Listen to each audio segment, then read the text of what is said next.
Hello everybody, I'm Paul Beckwith, and in this video I want to talk about ancient coffins and climate denialism.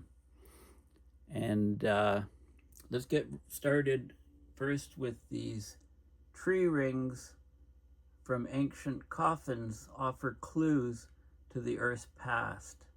So this is a very interesting article in Science that talks about using wood from ancient grave sites to reconstruct temperatures, floods, and droughts in the regions where this wood grew and was used in making these coffins. So this is the very detailed and ornate ancient coffin in Egypt. It was an Egyptian army commander named Ipi Ha-Ishutef. And about 2,200 years ago, a wealthy Han soldier was entombed in a hillside grave on the frontier of the expanding Han dynasty, which is now Western China.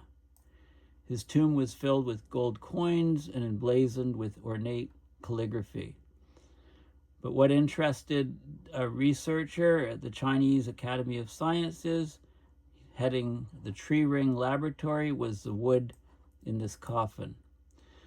So coffin wood can be a critical source for tree rings, and that allows scientists to date various sites and get precise, the resolution is to specific calendar years.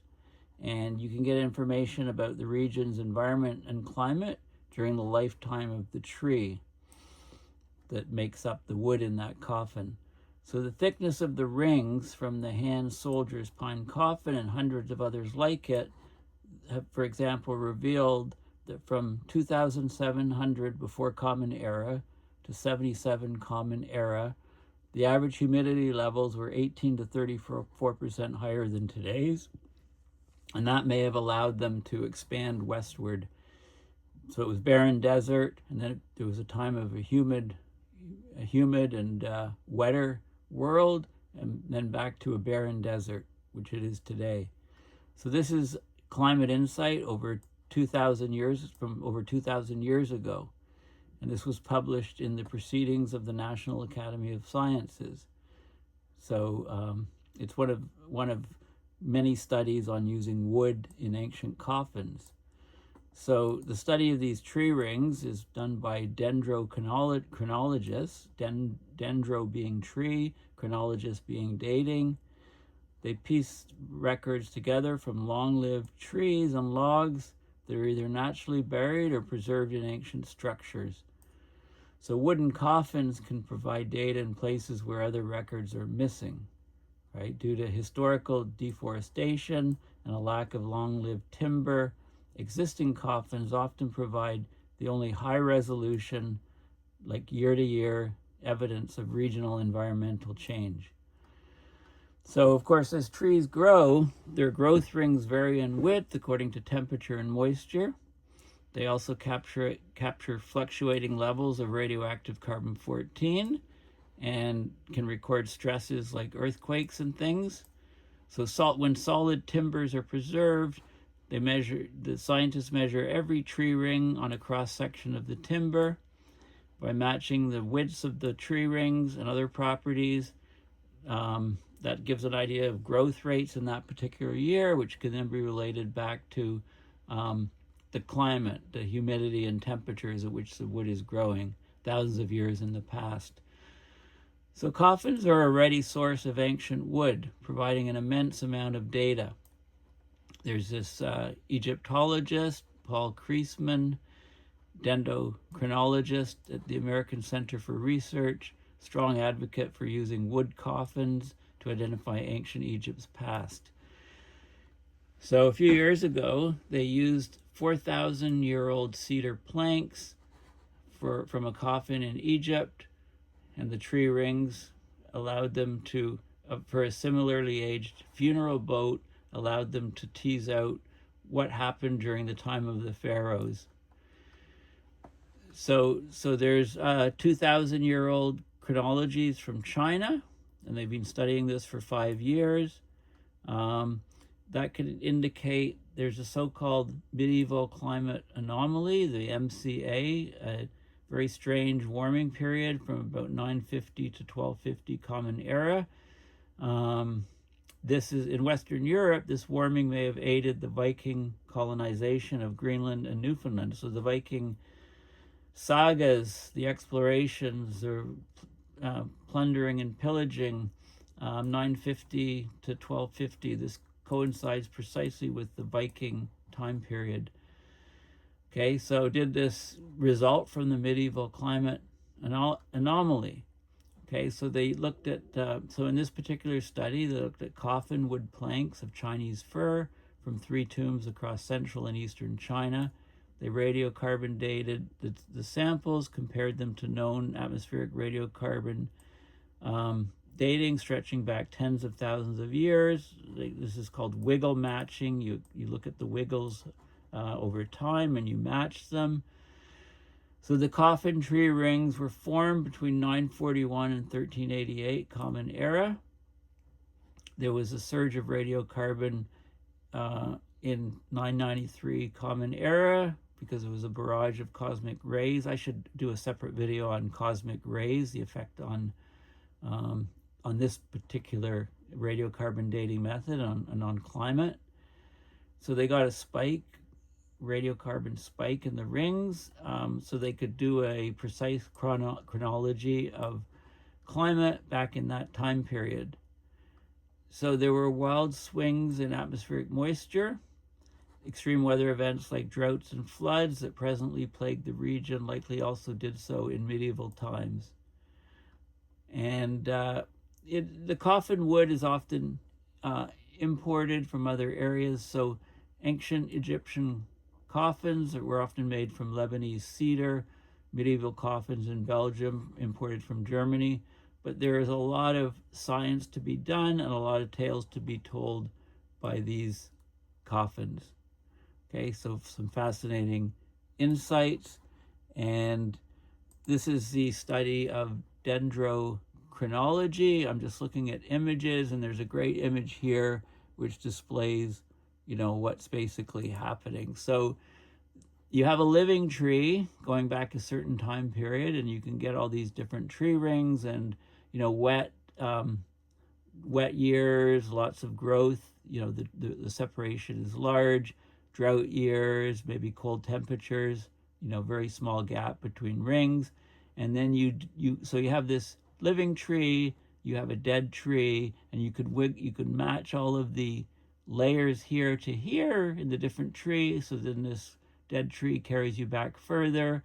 You can get a very old dead tree, and you could match the rings again, and that takes you back further. So we can go back basically thousands of years by using this sort of cross-dating technique in dendrochronology. Okay, so very fascinating paper.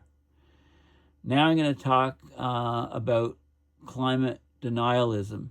So a couple key things are 8 of the top 10 online shows are spreading climate misinformation. And there was a recent occurrence in the news with Joe Rogan, and he interviewed some climate people in quotes, and basically had a very misleading program about climate change. So Rogan exposes millions to climate denial, and this article by Yale Climate Connections tries to break down his tactics. Okay, so this is a very recent article. So Joe Rogan has one of the most popular podcasts on Spotify and Apple Podcasts, 50 million followers on YouTube, Spotify, and Instagram. Okay, I have to work hard to get up to anywhere of a fraction of this. Maybe I should start doing podcasts on Spotify, Apple Podcasts. And if you have some ideas, want to express those ideas in the comments of the video, please do so. I'm very open to new ideas, new things. Like nearly all of today's most popular online shows, Rogan spreads climate misinformation. So he just interviewed recently, a few weeks ago, 2 octogenarian fringe climate contrarians, Richard Lindzen and William Happer. They've been spreading climate misinformation since at least 2012. It goes back much further than that, actually. So for 2 hours, the 3 of them discussed climate myths, in quotes, and conspiracy theories, many of them identical to the misinformation that Lindzen and Happer were peddling well over a decade ago. Okay, so there is the Skeptical Science website really debunks about 19 of the myths specifically raised on the show, and I'll get to that in a minute. But basically, Yale Climate Connections has reported earlier this year, and that's this article here I believe they're referring to. 8 of the top 10 online shows are spreading climate misinformation. About 1 in 5 U.S. adults, 37% of adults under 30, say they regularly get news from social media influencers, which means they're likely consuming a lot of myths about climate change. John Cook's been doing an awful lot of work on this. He's a cognitive science at the University of Melbourne now. He's one of the founders of the website Skeptical Science. He studies climate misinformation, how people can distinguish truth from fiction. And this is becoming even more important in all aspects of what we see in the digital media with AI generation of, fake stuff. Like we need to figure out a way to watermark it or something, be able to absolutely identify whether it's a picture or a film from somebody's camera or completely generated by AI. We can't tell the truth. This is very dangerous for society. Okay, so this is a volunteer-run website, Skeptical Science, and I'll talk about the debunking of this Rogan thing in a few minutes. But there's certain common techniques that people use, and once you spot one topic, one method, you can spot it in another. There's a new book out where Cook and a co-author outline the 5 common techniques of science denial. Cook calls it FLICC, F-L-I-C-C, fake experts. You present an unqualified person or institution as a source of credible information.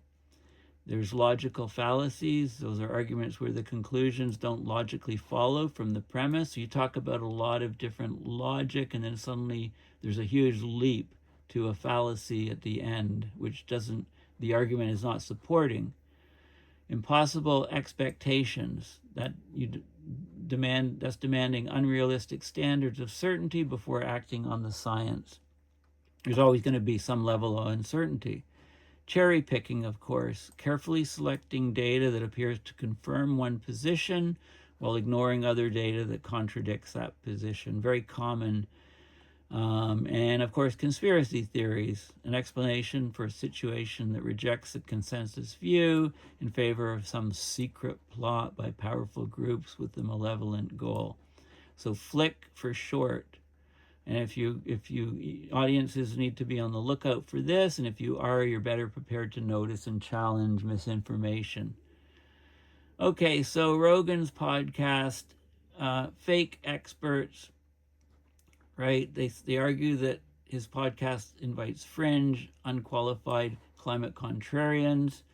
I'm perfectly willing to go on Joe Rogan anytime, day, place to talk about what's really going on in climate change. If you have connections and could make that happen, let me know. Happer is a retired physicist, scant publication record in the field of climate science. Lindzen has an extensive list of climate publications, but his contrarian claims have been consistently proven wrong. So they don't withstand scientific scrutiny or the test of time. So they give an example. Lindzen referenced a 2001 paper. There was some so-called adaptive iris hypothesis. The idea is as the atmosphere warms, high elevation clouds, the area covered contracts, so that would allow more heat to escape, right? But there's huge flaws in that, and it's been proven, but he's still talking about it. It was debunked ages ago, but he's still talking about it decades later in the Joe Rogan program. Logical fallacies. Okay, so Bernie Sanders was on Joe Rogan. I'll have to watch that article.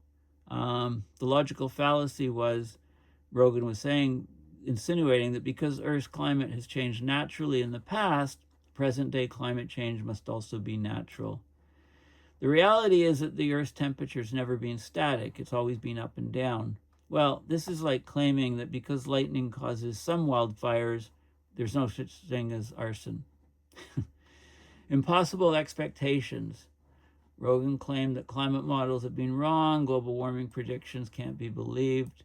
It's easy to set the impossible expectation that models must be perfect to be trusted, but in reality, climate models have been remarkably accurate, having predicted global warming to a high degree of accuracy for decades. Climate contrarians have predicted negligible global warming or even cooling, and they've consistently been proven wrong. That includes Lindzen, who in 1989 said the Earth had hardly warmed over the prior century. Well, let's have a look at the data. So this is Lindzen's 1989 global warming opinions. His opinion shows this would be the trend of global temperature change. This is the actual observed temperature change. Cherry picking, just cherry picking details in a paper or cherry picking papers. So there was a study paper led by this Smithsonian and University of Arizona researcher Emily Judd, which Rogan cherry picked on. And this paper, they talked about reconstruction of global temperatures over the past 485 million years. Rogan said that the paper found that we're in a cooling period, but that's not what the paper shows at all.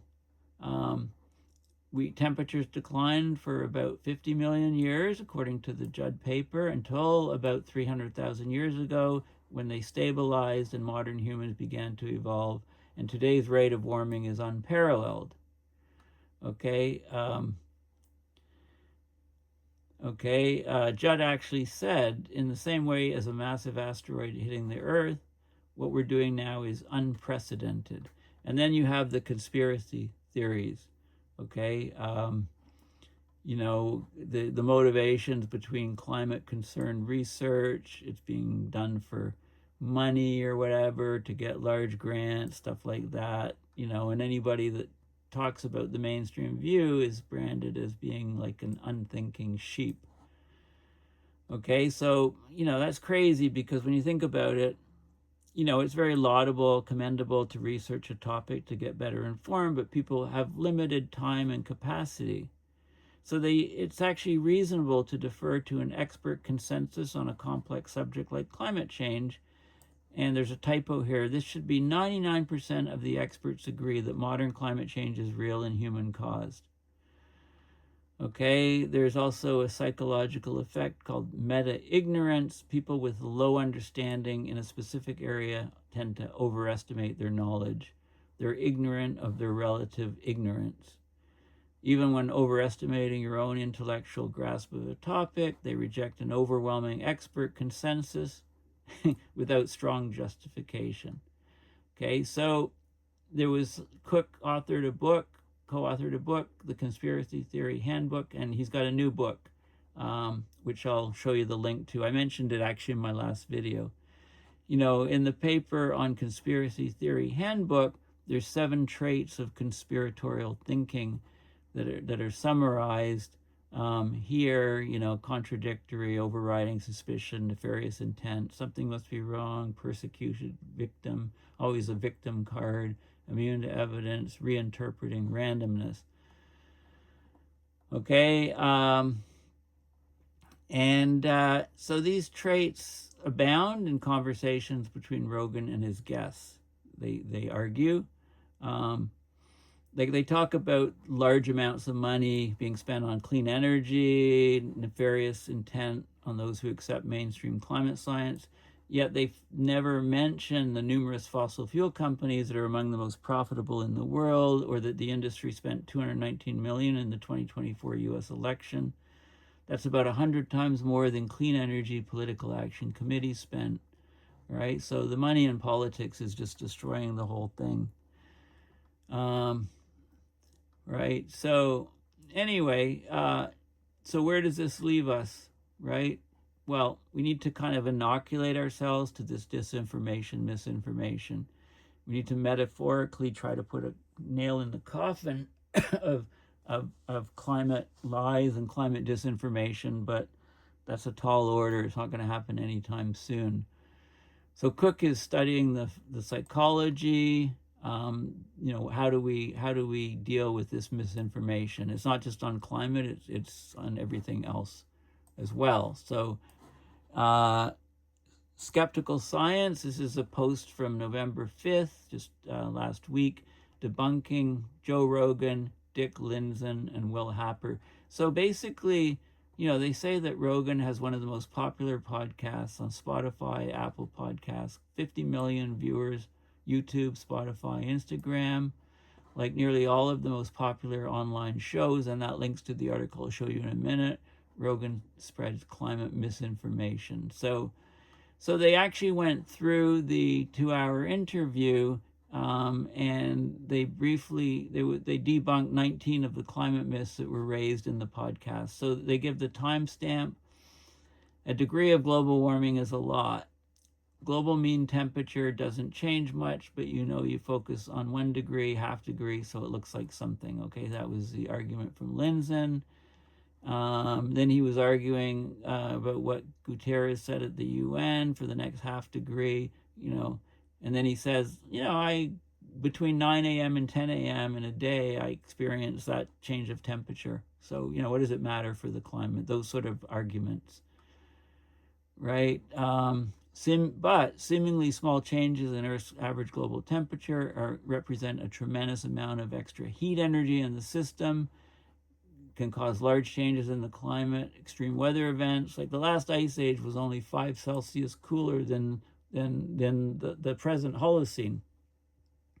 Okay, so they go through, that one of the arguments is that they say that climate scientists said there was cooling in the 70s. Okay, but actually, this is a survey of 68 scientific studies on global cooling from 65 to 79.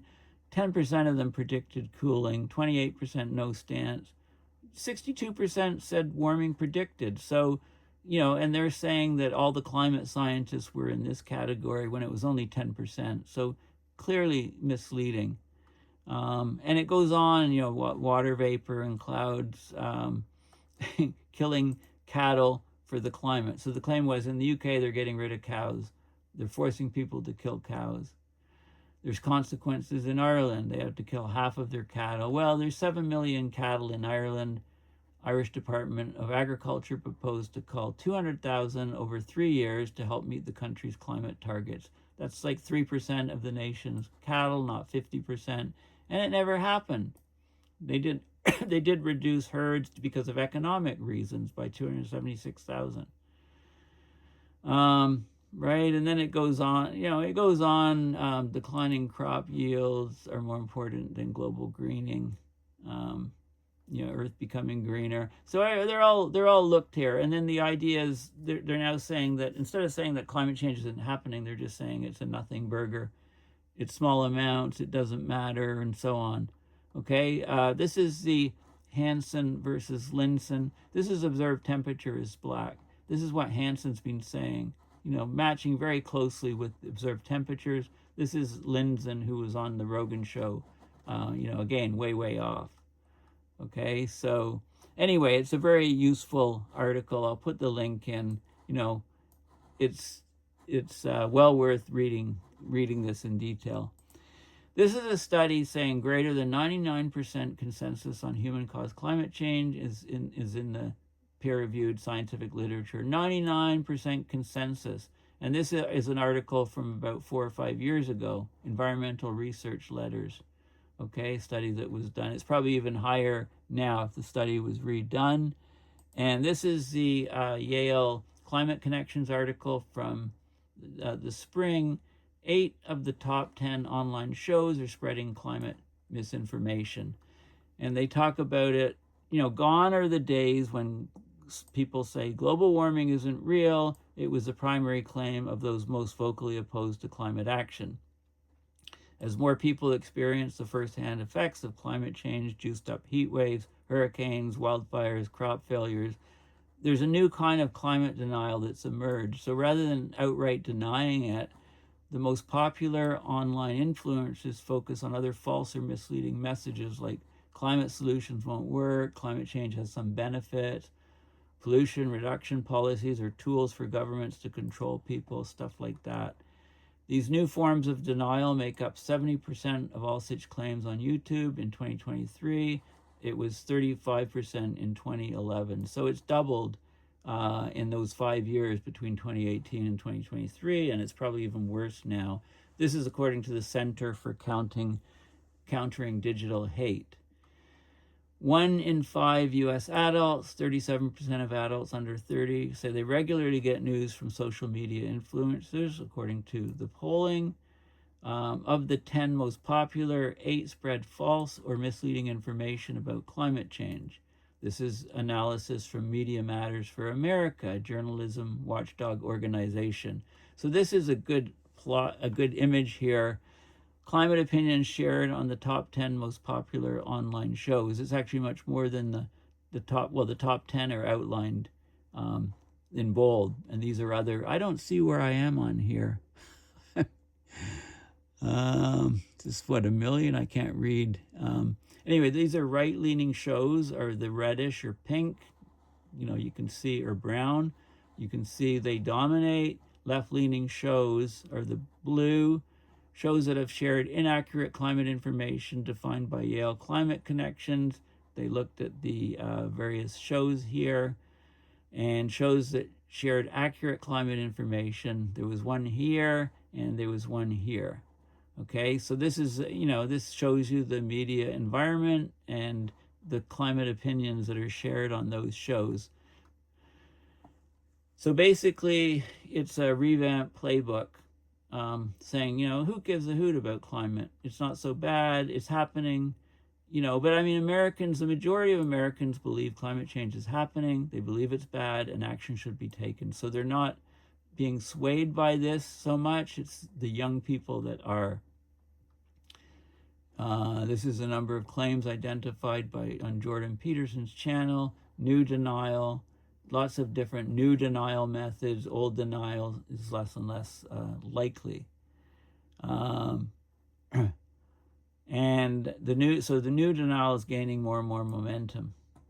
And it's taken off since COVID, etc. There was a study called Hot Air, looked at individual accounts on Twitter, TikTok, YouTube, news blogs that spread climate misinformation. And they found that climate skeptic posts grew by 43% on YouTube from 2021 to 2024, on 82% growth on X in that same time period. Claims that climate change is an instrument of control now represent about 36% of climate skeptic content on YouTube, 40% of climate skeptic posts on X. And these denial talking points are becoming common. Very common in the Trump administration. So Energy Secretary told Fox Business there's pluses to global warming. EPA administrator says we're driving a dagger straight into the heart of the climate change religion. Right? There's big budgets that play a role. 60% of the most popular online shows, 60% were ideologically right-leaning, but they have an outsized influence because they're funded. They have about 5 times the number of followers as the left-leaning shows. They have large advertising budgets. Remember when advertising years ago was trying to inform people, let people make better choices? Now advertising is mostly propaganda, right? It's become very, a much harsher environment, lots of minefields along the way. Major conservative players have massively invested in building and marketing their messages online, even buying media companies. So PragerU, a conservative media company, makes it sound like a university. It focuses on video content, champions new climate denial, spends about half of its annual budget on marketing. And they mention all these wealthy families that are kingmakers investing in media, and a lot of this media is denying climate change. So it's just, so this is a huge issue. Now, this is having real world effects. So the new climate denial, a major new report on YouTube uncovers evolution of climate denier tactics. Almost a third of teens believe global warming is harmless. Okay, so this is the new climate denial. Outright denial of global warming's declined significantly. Climate deniers switch focus to undermining the effectiveness of solutions, saying there's no solutions. They downplay the impact. They attack climate scientists and activists. New denial narratives championed by people like Jordan Peterson comprise 70% of all climate denial on YouTube, up from just 35%. So there's a lot more information here. Researchers from Center for Counting Digital Hate, they looked at text transcripts from 12,058 climate-related YouTube videos and analyzed the charts and so on. These are some of the findings that, so people saying global warming isn't happening has gone greatly down, because it's much harder for people to accept that. This is over 5 years. Humans are not the cause, stays about the same. Climate impacts are not bad. That gap is increasing. Climate solutions won't work. It's taken off. Look, it was small here, huge here. Climate movement, science is unreliable. It's still very, very high there. Okay, so this is the old denial was focused on two key false narratives, saying global warming is not happening. That's down. That claim is down 48%, from 48% in 2018 to 14%. So big drop, right? It's cut back by a factor of 4. Humans are not causing global warming, down slightly between these two time periods. But the new denial is saying that climate solutions won't work, up from 9% to 30%. Climate science and the climate movement are unreliable, 23 to 35. Impacts of global warming are beneficial or harmless. That's also increasing. And this is, they looked at the effects on YouTube and on some different channels and so on, Blaze TV, Jordan Peterson's, PragerU. These are sites with millions of subscribers. So you see what we're up against. And then Pew Research Center published a study, a survey in December 2023. YouTube is the most widely used social media platform among 13 to 17-year-olds. 71% of teens say they use the video sharing platform daily. 16% report being on the site almost constantly. And as a result, 31% of U.S. 13 to 17-year-olds say that the impacts of global warming are beneficial or harmless, right? So those messages from the far right are being taken up by many teenagers, including teenage boys. 33% of all teenagers say climate policies cause more harm than good, including 40% of teenage boys, right? So they have all of these different things. The Earth is entering a new ice age. 34% of all teenagers say that. So all of these right-wing talking points are being consumed, and many are being believed by young people, right? So this does not bode well for the future at all. It does not bode well. And then there's different quotes from some different people. Big tech and big oil spread content that's stopping climate action. We've pressured Google to stop supporting climate denial in the past, but they've done little. The new climate denial report shows a disturbing shift in the tactics used to derail the necessary action. So we're basically shooting ourselves in the foot by doing this, by allowing these companies to outright lie. And this is a new report, which Cook is involved in, John Cook, and I showed this in the last video briefly, but it's very important. Sabotaging Climate Action Around the World. It's a free book to download, and very extensive studies on what's happening. And I'll circle back to the ancient coffins. So this is an image of the top and the side of an ancient coffin from about, from thousands of years ago, and from the tree rings we can find out what's going on with the climate. So these topics, you know, they may seem like they're unrelated, ancient coffins to climate denial, but we really need to figure out how to address climate denial, or we're simply going to not take any sort of action in the future. And, you know, it's a very grim situation indeed. Thank you for listening.